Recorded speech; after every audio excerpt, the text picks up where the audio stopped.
Como decía, mi nombre es Ariel Seidler, estoy a cargo del Observatorio Web, que es un programa conjunto de AMI, ADAIE, del Congreso Judío Latinoamericano.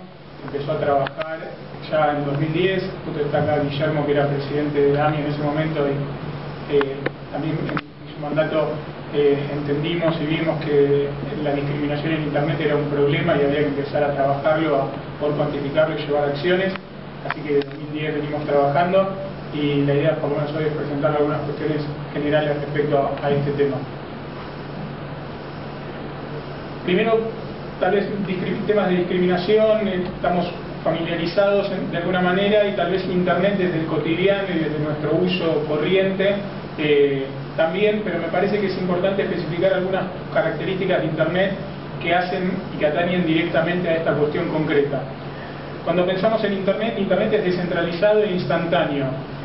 El tweet que ven ahí es un tweet del 2009 que Janis Krum, la persona que tuitea la imagen que ustedes ven a la derecha, que dice, es una persona que estaba viajando en el río Hudson, el río en Estados Unidos, y de repente ven un avión en el agua. Él saca la foto y tuitea, hay un avión en el río Hudson, estamos yendo a rescatar a la persona, como que loco. Y ese fue uno de la gente de Internet entiende que ese fue uno de los momentos principales en donde empezamos a ver el poder de Internet, en donde la persona que estaba pasando por ahí saca la foto y todo el mundo se entera de este hecho muy concreto, muy noticioso, directamente por una persona en Twitter que lo tuitea.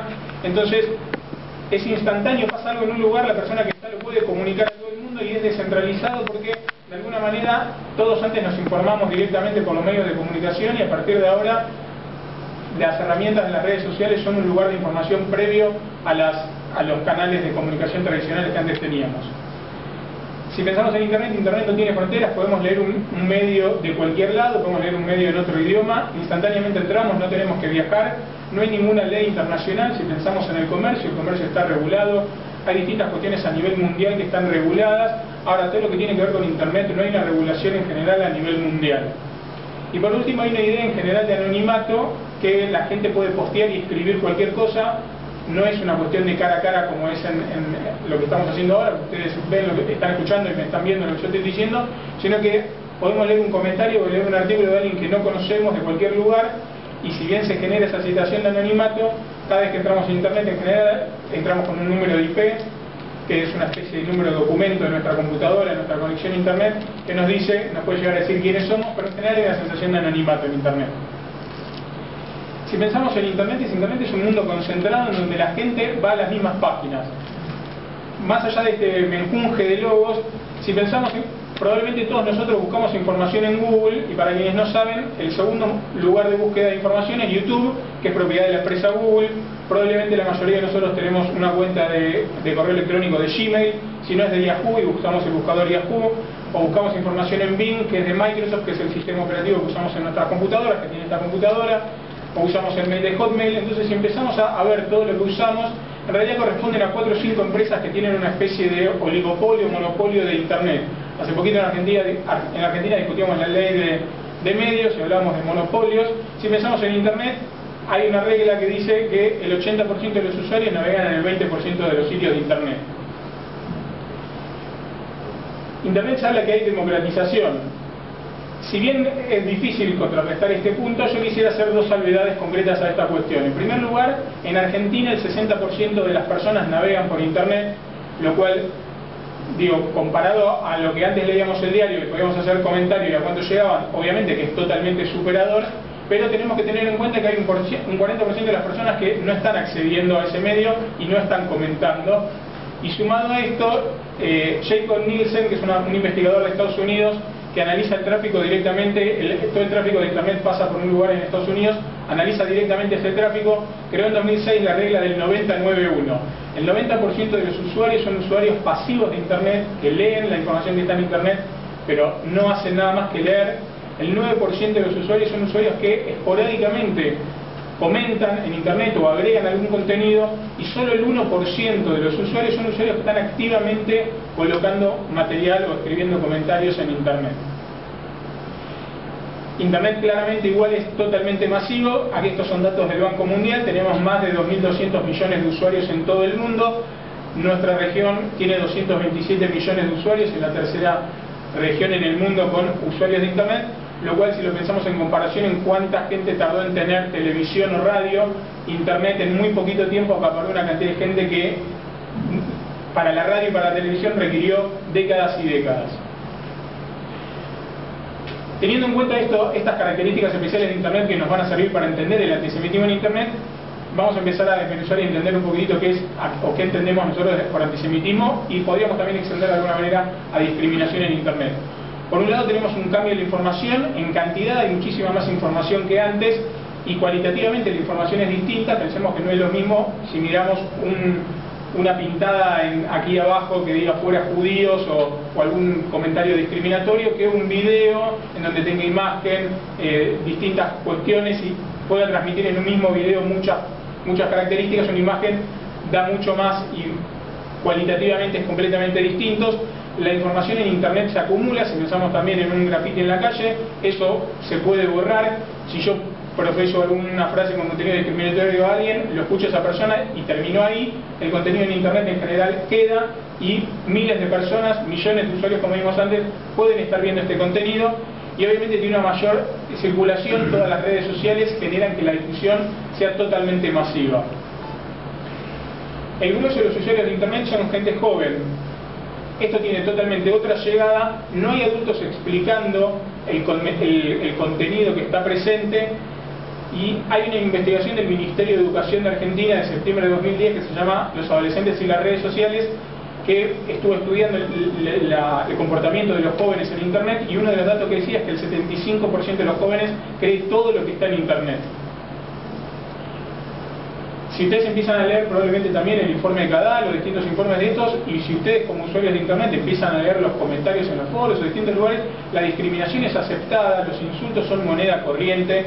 Todas las palabras que para nosotros en una situación cara a cara parece un insulto, pierden totalmente su significado y se resignifica todo lo que leemos en Internet. Tenemos una nueva manera de antisemitismo, que son los ciberataques. Cada vez más sitios comunitarios o personas concretas están sufriendo ataques en sus sitios web. Es constante el antisemitismo en Internet, y cuando Israel es noticia crece. Lo hemos vivido estos últimos días con todo lo que fue el conflicto en Medio Oriente. De esta manera entendemos que hay una nueva forma de antisemitismo, y esta nueva forma de antisemitismo requiere nuevas formas para combatirlo. Lo que nosotros hicimos como para tratar de entender cuánto es el antisemitismo en Internet, esta es información de febrero del 2014, dijimos, bueno, pongamos palabras que según el propio Google la gente busca en Internet, en el buscador, y son palabras, no es una palabra que es un insulto, son palabras que la gente en general, según Google, busca respecto a la comunidad judía. Pusimos esas palabras, leímos los primeros 20 resultados, que es, digo, en general uno no va a la 10ª página de Google, sino que lee lo primero que está, y de esos primeros 20 resultados, en las primeras 2 páginas encontramos que hay un 44% de información positiva, hay un 28% de información neutral o que no dice nada particular o cambia, no habla en concreto algo de la colectividad judía, y hay un 28% que es negativo, directamente antisemita. Si pensamos que hay en los principales resultados del principal buscador un 28% de información antisemita, el principal grupo de personas que lo ve esto son jóvenes, y el 75% de los jóvenes cree todo lo que está en Internet, y esto es totalmente masivo como vimos, hay un problema. Digo, hay mucha gente expuesta a mucho contenido discriminatorio antisemita y cree en general eso que está leyendo. Con respecto también a estos días que hubo por demás artículos en los principales medios, lo que hicimos fue analizar los 3 principales medios en cuanto a tráfico de Argentina, que los usuarios argentinos leen, de medios de información, que son Clarín, La Nación e Infobae.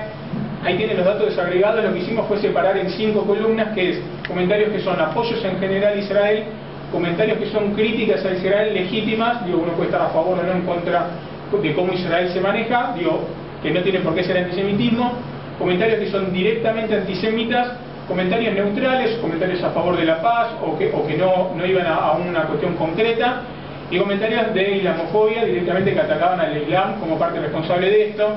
Y lo que nosotros encontramos, está ahí desagregado, pero como dato general y agregado, es que El 11% de los comentarios que había en estos sitios web eran comentarios directamente antisemitas y un 3% eran comentarios directamente con contenido de islamofobia. Ahora, ¿dónde podemos, más allá de estos datos concretos, dónde podemos en general encontrar toda esta información? En sitios web generales, podemos encontrarlo en redes sociales, Facebook, Twitter, en sitios así conocidos, podemos encontrarlo en wikis. Wiki es las enciclopedias que se escriben de manera colaborativa. La más conocida es Wikipedia, es la enciclopedia que probablemente muchos de ustedes habrán visto, pero tenemos por ejemplo Metapedia, que es una enciclopedia que la gente de manera colaborativa escribe y con un look and feel, con una imagen exactamente igual a lo que es Wikipedia. Es una enciclopedia que solo tiene contenido antisemita, negación del holocausto muy fuertemente. Podemos verlo en foros, en blogs, podemos verlos en los comentarios, como decíamos, de medios de comunicación y en plataformas de broadcasting como es YouTube, plataformas de video con contenido como el que vemos ahí, holocausto judío nazi, la imagen de si queremos, prototípico judío que pueda haber en internet, con la imagen del diablo. Algunos ejemplos concretos en la página Taring, una red social argentina muy importante, uno de los sitios web argentinos más importantes en el mundo. Este usuario tal vez no se llega a ver bien, pero el usuario en Taringa, uno lo que va escribiendo, generando es artículos concretos. En la red social Facebook lo que importa es uno como persona y uno muestra sus imágenes. En la red social Taringa lo que importa más es el contenido que la persona postea, no es tan importante la vida de la persona como es para nosotros en Facebook, que compartimos con nuestros amigos.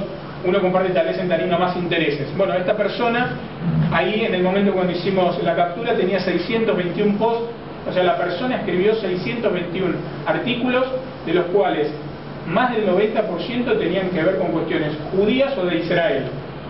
Digo, hay que tener muchas ganas para, de manera voluntaria, escribir 621 artículos, todos críticos a Israel o directamente antisemitas.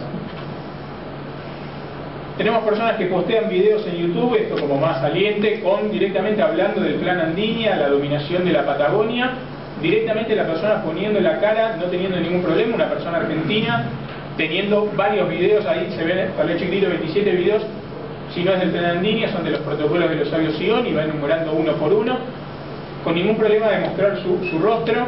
Tenemos comentarios, como decíamos ahí, en redes sociales, perdón por las palabras, textual, bastante elocuente, judíos hijos de remil puta. El usuario Judis HDP, digo, un poquito más de creatividad, o un comentario, búsquedas sugeridas de Google, que esto fue algo muy concreto, el holocuento judío, o sea, la historia del holocausto, el invento del holocausto como un mito, y comentarios que el comentario concreto también tenía algunas cuestiones de antisemitismo y directamente también cuestiones de xenofobia, más allá del contenido concreto que es claramente discriminatorio. 141 me gusta, lo que quiere decir que no solo la persona tiene ese tipo de pensamiento, sino que además hay 141 personas que están por lo menos per se avalando este tipo de comentarios, lo cual deja pensar que no solo la persona que postea, sino qué pasa con los usuarios. Otras imágenes muy elocuentes, una bandera nazi pero en vez de la esvástica una estrella de David, como decía antes, el holocuento con los tres chiflados, y hay muchos videos de esto, la comparación del holocausto con lo que pasa hoy en el conflicto de Medio Oriente, o también la estrella de David con atrás el billete de Estados Unidos, con esta idea de dominación de los Estados Unidos y de la plata del mundo.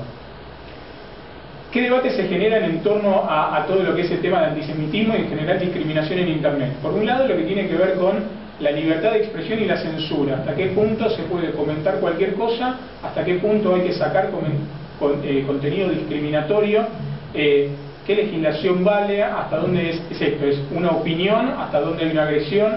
¿Y cuál es la cuestión? En general, las empresas de Internet son propicias a dejar el grueso del contenido, tienen políticas específicas para cambiar, pero en general se atañen más a una cuestión de las empresas de Internet, las gruesas son en Estados Unidos. Lo que ellos priman para ellos es la legislación de Estados Unidos. Por la enmienda de Estados Unidos hay libertad de expresión y se puede expresar el odio hacia cualquier minoría o colectivo. Entonces muchas veces tiende para ellos a primar esta libertad de expresión por encima de legislaciones locales en donde sí está penada la discriminación. tenemos un debate muy típico también de los usuarios de Internet, de lo virtual, lo online y lo offline. ¿Qué es esto? Muchas veces cuando hablamos de Internet hablamos del mundo virtual, y eso es una expresión muy típica que usa la gente para hablar de Internet. Ahora, por definición, lo virtual, si lo piensan algunos, digo, tal vez como expresión más común, el casco de realidad virtual. ¿Qué es eso? Lo virtual en realidad es algo que no es real. ¿Sí? Lo virtual es algo que no es real. Entonces, el término más correcto para usar esto es la discriminación online y offline. La discriminación online o la vida online es lo que pasa dentro de Internet, y esta charla que estamos teniendo nosotros ahora, cara a cara, es nuestra vida offline. Entonces, hay una típica expresión de lo que pasa en Internet queda en Internet y no nos afecta en nuestra vida. Bueno, lo que pasa en Internet no es virtual, lo que pasa en Internet nos pasa de verdad. Un chico que sufre bullying, por cambiar el aspecto, es una persona que lo sufre en la escuela, que lo sufre cuando está por Internet y le repercute en su vida en general. Lo mismo pasa con cualquier forma de discriminación, se da en una persona sola en su casa, indefensa, frente a todo ese contenido, frente a toda esa vorágine de odio que se dispara. Y por último, tal vez una de las únicas cuestiones que están acordadas en Internet frente a esa desregulación que decíamos que no hay una legislación internacional, hay un acuerdo de pedofilia. Nadie va a dudar, y todas las empresas de Internet colaboran cuando hay algún pedido de justicia o de alguna agrupación por alguna cuestión de pedofilia. En eso sí hay un acuerdo general y las empresas suelen colaborar con toda esta cuestión. En cuanto a la legislación, en Argentina tenemos la ley antidiscriminatoria, que no habla, obviamente fue hecha hace un par de décadas, no habla concretamente de Internet, pero claramente es utilizable y ya se ha utilizado de manera judicial con respecto a este tema. Brasil tiene una ley también muy clara de discriminación.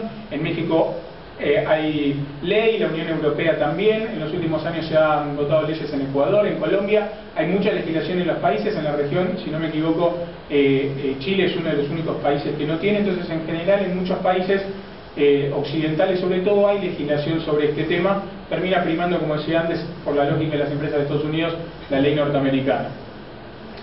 En causas judiciales que hubo a lo largo con respecto a esta legislación y que hubo en general para tomar en cuenta algunos casos, la primera es una causa que hubo aquí en Argentina de Daya contra Google.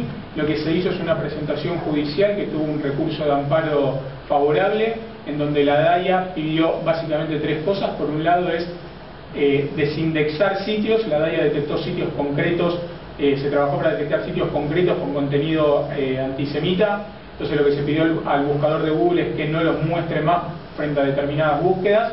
Por otro lado, se pidió eliminar algunas búsquedas sugeridas de los que veíamos antes, asociación de palabras. Es esto, cuando uno escribe Lionel, Google entiende que la mayoría de las personas van a buscar Lionel Messi. Si uno en estos días escribía Copa, probablemente la búsqueda de la persona era Copa del Mundo. Entonces estas búsquedas sugeridas, se pidieron algunas búsquedas sugeridas que no estén.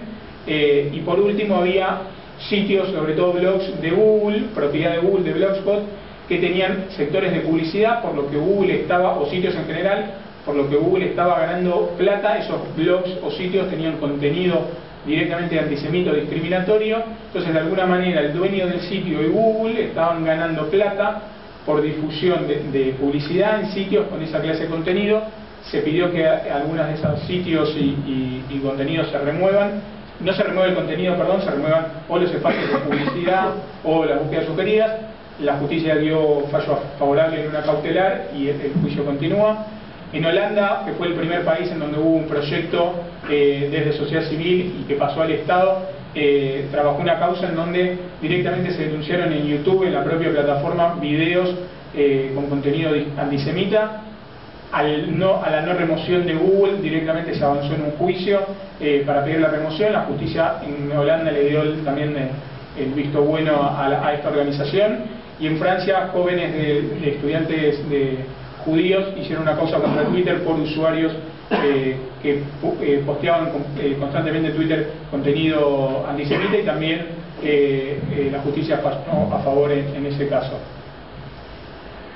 La pregunta que nos queda es, bueno, ¿qué podemos hacer y cómo podemos trabajar esta cuestión? Entonces, tenemos por un lado las acciones a corto plazo, las de bomberos, las de apagar el incendio, como pasó tal vez en estos días con tanto comentario antisemita en Internet, y acciones a largo plazo. Por un lado, es necesario monitorear para poder entender qué está pasando, cuáles son los argumentos, cuáles son los lugares en donde están dándose estos comentarios y esta clase de contenido discriminatorio. Es importante para todos los usuarios denunciar. la participación activa de todos es muy importante porque se toma en consideración en los sitios web y muchas veces el contenido no es revisado obviamente a mano por las plataformas, sino que tienen sistemas automatizados y es importante denunciar para que este contenido pueda ser removido y la compañía pueda conocer que tiene contenido discriminatorio. Es importante dar el debate y argumentar frente a un contenido, tenemos que ser usuarios activos, no tenemos que dejar que ese 1% que está constantemente posteando, como veíamos el usuario de Taringa, constantemente posteando contenido discriminatorio, tenga el espacio y todo el mundo lo lea, sino que es importante la participación en este caso, aprovechar el espacio de Internet. Las empresas de Internet en general, las grandes, tienen espacio de términos y condiciones, que es qué cosas se permiten y no se permiten. En general hay un espacio para esto, hay que hacer valer que esto también sirva como espacio. Como decía antes, el denunciar, el hacer reclamos masivos. Hay que generar contenido constantemente. Hay que hacer links de material positivo.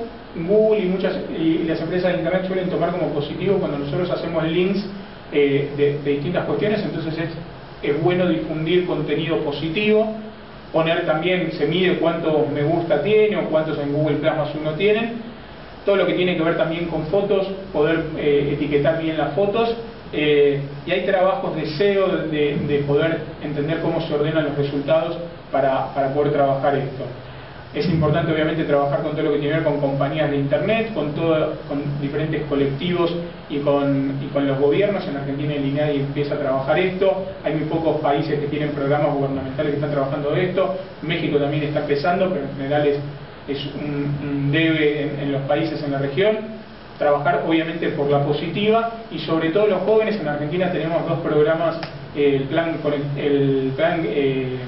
Conectar Igualdad, que trabaja el gobierno nacional en entrega de computadoras en nivel medio, y en Buenos Aires el plan Sarmiento entrega computadoras a los chicos de edad primaria. Es muy importante acortando esta brecha digital, teniendo cada vez más los jóvenes las computadoras, es importante poder educar en un uso responsable de las tecnologías. Nada más, estamos después abiertos a las preguntas. Muchas gracias.